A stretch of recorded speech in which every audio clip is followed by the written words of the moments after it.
네, 제1장 테마의 발견 시간입니다. 오늘도 우리 시장에는 정말 수많은 이슈들이 쏟아져 내리고 있는데요. 바로 다음 주에도 공략해 볼 수 있는 키워드들은 어떤 게 있는지 지금 바로 만나볼게요.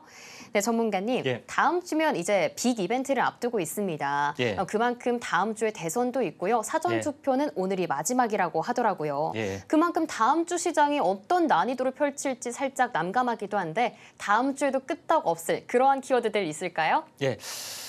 이번 주에 갔던 것이 또 다음 주에 갈 수가 있기 때문에 그쵸. 다시 한번 살펴보는 게 중요할 것 같습니다. 네. 그래서 이번 주 주요 이슈에 대해서 하나씩 보면은 이번 주 월요일 날 같은 경우는 마이크로 니들 기업 라파스가 상한가를 갔습니다.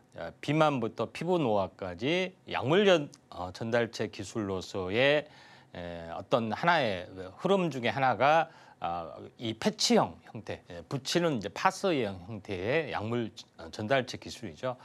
이런 부분이 어떤 어필이 되면서 크게 올라줬던 것이 마이크로 니들의 어떤 전업을 하고 있는 라파스 기업이 상한가를 갔습니다. 굳이 따지고 보자면은 비만 치료제 쪽에 해당이 되는데 비만 치료제가 핫 이슈가 되고 있기 때문에 여기에 집중하지만은 핵심은 뭐냐면은 약물 전달체 기술이다 이렇게 좀 생각하시면 될 것 같습니다. 그러니까 DDS, 그러니까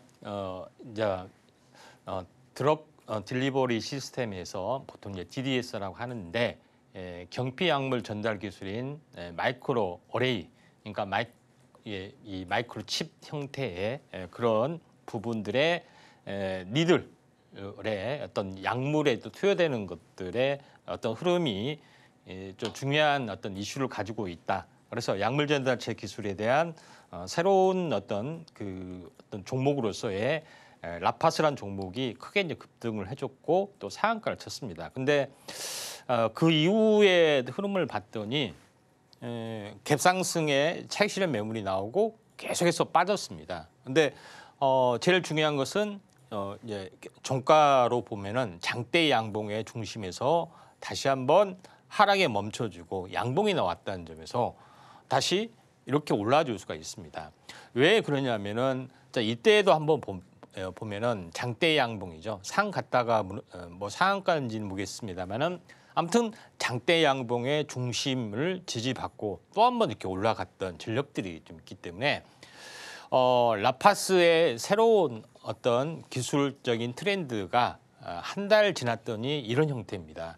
다시 말해서 전고점 갔다가 무너지기 때문에 이 매물 소화는 조금 시간이 필요해 보이겠지만 결론적으로는 한 번 정도 더 일어날 수 있는 가능성들이 있다. 이렇게 좀 생각하셔도 될 것 같습니다. 그래서 주사 제형을 보통 경구용으로 많이 하고 경구용이 가장 효율적입니다. 근데 경구용은 아무래도 소화기관을 거쳐서 전신 혈액순환을 통해서 하기 때문에 침투율이라든가 이런 것들이 상당히 좀 적습니다. 근데 근데 패치형 형태는 흡수율도 좋고요. 또 서서히 약물을 현재 전달하는 기술이 좀 뛰어난 부분들이 해당이 되고 있기 때문에 나름대로 이슈가 나와줄 수 있다. 뭐 지금 이 시간 급등을 해주고 있는데 아무튼 일주일 정도의 어떤 숨고르기가 되면은 또 어느 정도 완성이 될 수 있기 때문에 라파스를 다음 주에 다시 보자. 지금 이 시간에 꿈틀거리고 있는데 아무튼 그렇습니다. 자, 두 번째 이제 화요일 날 부분들은 셀리드라는 기업이 다시 한번 강력한 상한가를 했는데 변이 바이러스 백신 생산을 할 수 있다 하는 것 때문에 셀리드 기업이 급등을 좀 해줬던 그런 전력이 있는데 셀리드를 우리가 이제 주목을 좀 하는 부분들은 두 가지 기술을 다 가지고 있습니다. 항암 백신하고 코로나 백신 플랫폼 기술을 동시에 가지고 있는데 항암 백신하고 코로나 백신하고 어떻게 차이가 나느냐?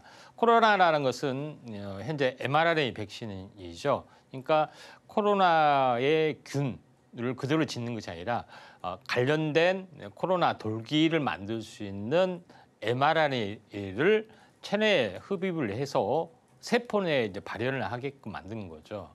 그래서 훈련을 시키는 건데 똑같은 원리로 예방 백신 차원에서 항암균을 마찬가지 항암 으로 이용하는 것들이 있기 때문에 코로나 백신 플랫폼이 항암 백신 플랫폼하고도 같다. 이제 예방 백신을 이제 보급화되는 그런 신기술이 나와주게 되는 것들이 있는데 셀리드가 이걸 동시에 가지고 있기 때문에 코로나가 아니면은 뭐 끝났다 하지만은 그러지 않을 수도 있다 이렇게 좀 생각이 되기 때문에 셀리드가 약간은 뭐 대장주 성격을 가지고 있다 이렇게 보시면 될 것 같습니다.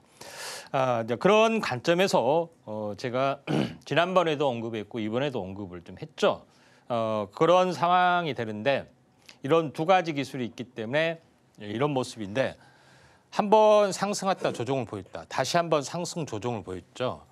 그래서 지금은 5일선을 따라서 계속해서 흘러가고 있습니다. 그러니까 여기서 보면은 3일 상승 이틀 조정, 5일마다 한 번씩 튀죠. 1, 2, 3, 4, 5.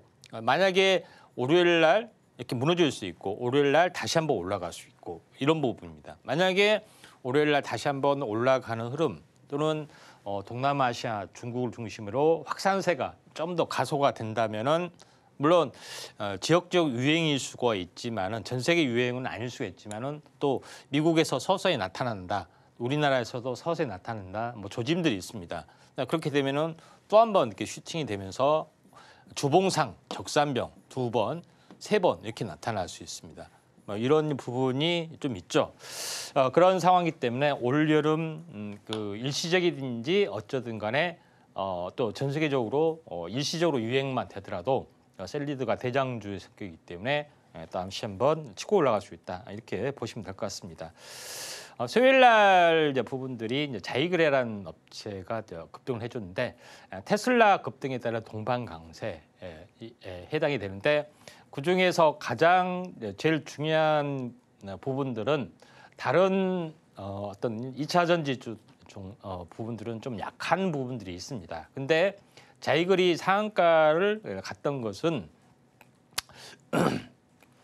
여러 가지 부분들이 있지만은 가장 중요한 부분들은 자이글이 핵심적으로 나트륨 전지에 대한 또 관련된 종목으로 부상이 되면서 크게 갔던 전력이 있습니다. 그래서 나트륨 전지에 관련된 부분들이 중국에서 거의 상용화를 앞당기고 있기 때문에 우리나라의 3원계 배터리의 침체 부분들이 더 약간은 가소화될 수가 있는 그런 아쉬운 상황인데 여기에 중소 종목으로서의 자이글이 부상이 되고 있다. 이렇게 보시면 될 것 같습니다. 그런 차원에서 자이글을 다시 한번 보자 이렇게 말씀을 드리는데 상한가 친 부분들이 이제 수요일 날이었죠. 근데 목요일 날 금요일은 뭐 차익 실현 매물이 나와주고 있는데 시총은 가볍습니다. 한번 크게 급등해주고 조정을 보이는데 다시 한번 종고점을 돌파하려다 밀렸기 때문에 이건 조정이 있더라도 한 번은 더 갈 수 있다. 왜냐하면 나트륨 전지 부분들이 일회성으로 그치는 것이 아니라 상용화될 가능성이 많은데 이쪽 관련된 종목이 그렇게 많지는 않습니다. 그중에 자이글이 하나 있기 때문에 좀 탄력적으로 움직여줄 가능성이 상당히 많이 있다. 이렇게 보시면 될 것 같습니다. 목요일 날 부분들은 이 정책 수혜주 쪽에 해당이 되죠. 그래서 임기 내 5,000포인트 간다 하는 정책 공약도 모 후보가 발표가 좀 됐고요. 또 이런 것 때문에 지주회사 쪽에 이제 강세 부분들이 상당히 좀 있었고 오늘 같은 경우는 증권주가도 같이 동반해주고 있는데 이런 부분들이 저평가적인 지주회사 또는 증권주까지 간다는 것은 중장기적으로 시장이 좋다는 것을 상당히 의미한다 이렇게 좀 생각이 되는데 그럼에도 불구하고 좀 괜찮은 종목 후발주 또는 아직 더 가야 될 가능성이 있는 것은 삼양사지 않느냐 이렇게 좀 생각이 됩니다. 왜냐하면은 삼양식품하고의 지배사도 있고요. 자회사의 성장 동력이 워낙 좋기 때문에 이쪽하고도 상당히 연관이 좀 있다. 이렇게 좀 생각이 되기 때문에 탄력이 더 우수하지 않느냐 이렇게 좀 생각하셔도 될 것 같습니다. 그래서 삼양사의 차트를 잠깐 보시면은 삼양사 부분들이 현재 장대 양봉이 나왔지만은 크게는 움직여주지 않고 있죠. 지속적으로 올라갈 확률이 많기 때문에 한번 주목을 좀 해보자 이렇게 말씀을 좀 드리도록 하겠습니다. 이번 주에 핵심 이슈와 종목 관련된 부분들 또 다음 주에 갈 만한 종목군을 중심으로 살펴봤습니다.